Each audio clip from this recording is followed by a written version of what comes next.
Sa mga gustong matuto mag-remove ng image, tulad nito, photo bomber sa picture, tuturuan ko kayo ng pinakamabilis at pinakamadaling paraan. So, bali, punta tayo ng select, then subject, automatic, siselect sila dyan. Then lasso tool, para i-remove ko lang yun dito sa aso.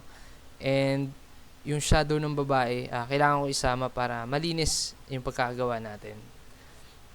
And then, select ulit and modify, expand. And 30, yan, okay. Then after nun, edit, content aware, fill.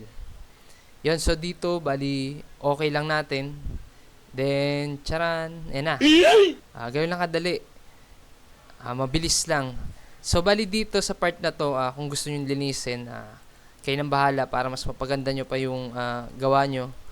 Yan, yun lang. Maraming salamat sa lahat ng nanood.